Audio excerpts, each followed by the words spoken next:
Monsieur le préfet du département de Saint-Louis, Monsieur le directeur général de l'Agence nationale de la maison de l'outil, honorables députés, Monsieur les conseils économiques, social et environnemental,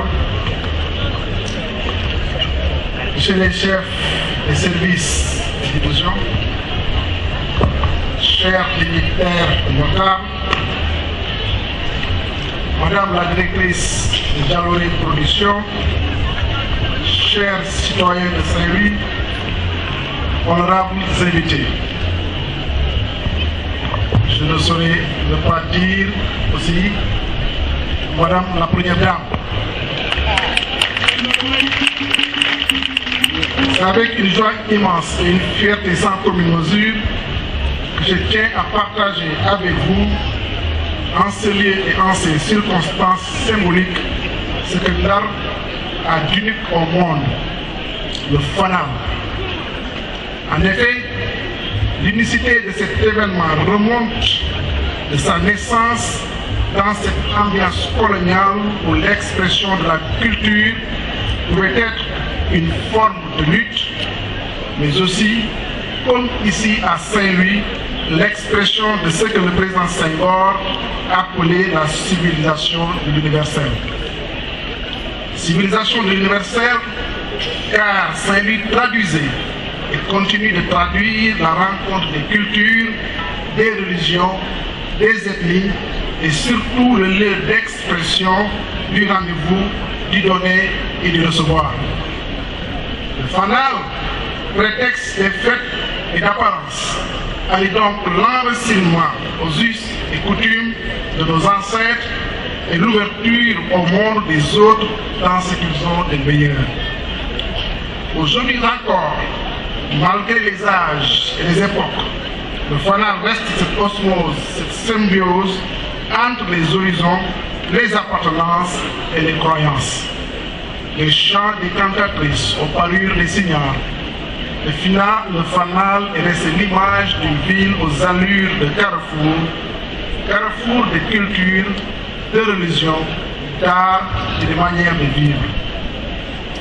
Chère assistance, quand nous remontons le temps, l'histoire du fanal peut remplir nos cœurs de tristesse, puisqu'il a vu défiler d'immenses figures comme Diaboussek, la Saint-Louisienne, mais aussi Feu Maïboy, arraché récemment à notre affection. Que cette douce terre de Ndar leur soit légère. Cette place est triste de ces nombreuses absences que je ne peux pas permettre de citer. Cependant, cette place doit aujourd'hui être un lieu de fête, de joie, puisque les figures emblématiques de la ville les accompagnent encore.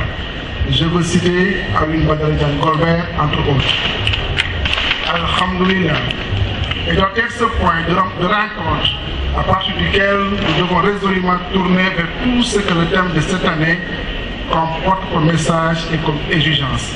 Saint-Louis, vision nouvelle. Saint-Louis, vision nouvelle parce qu'il est temps que notre cité reprenne sa place dans le concert des fiertés internationales, patrimoine mondial de l'humanité par son histoire. Saint-Louis doit être ce carrefour mondial à la fois culturel et économique par ce que nous en ferons. Chers invités, dignes filles et fils de Saint-Louis, la nouvelle vision de notre ville doit partir de la culture. Et pour ça, nous n'avons pas à aller chercher loin. Sachons simplement redonner à notre culture sa place dans notre quotidien, donc dans notre commun vouloir de vie commune de Domona. De la culture, nous pouvons faire de notre ville une attraction rayonnante. Il suffit de ressusciter ces vertus ancestrales qui caractérisaient nos anciens dans leur comportement, dans leurs relations de tous les jours. Il s'agit de l'humilité, de la connaissance, de la teranga, de la propreté et de l'élégance, mais surtout de la droiture et du travail. Parce que c'est seulement par ces valeurs que nous pourrons asseoir une société touristique viable et conforme à nos exigences comportementales pouvant nous permettre de développer une industrie efficace qui aboutira au rayonnement économique de notre commune. Cette nouvelle vision doit aussi s'appuyer sur l'unité car l'art ne se fera que dans l'unité des forces et des compétences de ses enfants. Notre devoir est de prouver à nos anciens qu'ils ont passé le témoin à de valeureux fils du terroir aptes à développer leur localité. Chères autorités, chers responsables, il nous revient à nous, hommes politiques et responsables moraux, de nous inspirer des dignitaires et notables de bonne vertu afin de donner le bon exemple. Ces défis économiques et sociaux qui attendent notre ville doivent obligatoirement avoir pour socle ce retour aux valeurs ancestrales et culturelles. Et il s'agit pour nous d'impulser cette dynamique, un être humain que par sa culture, et cette culture doit faire l'objet d'une prise en charge réelle dans tous les agendas de l'administration, qu'elle soit étatique ou municipale. Nous avons le devoir d'être au premier plan dans cette nouvelle voie que les exigences du moment nous ont tracées. Ces exigences d'ordre économique ne peuvent être satisfaites que dans un élan de dialogue, de partage et de fraternité, gage d'une vie commune exemplaire propice à l'épanouissement des populations. Chers citoyens, de la Ndar toute, les veillants au sort, des dignes en passant par lire la merveille, pour les jeunes et pour adultes, pour les hommes et pour les femmes, de vivre la fibre saint-louisienne à travers ce que nous avons de cher, de fanal encore. Que s'exprime la joie dans la beauté et l'élégance qui caractérise l'art, que se déploie l'allégresse et la bonne humeur.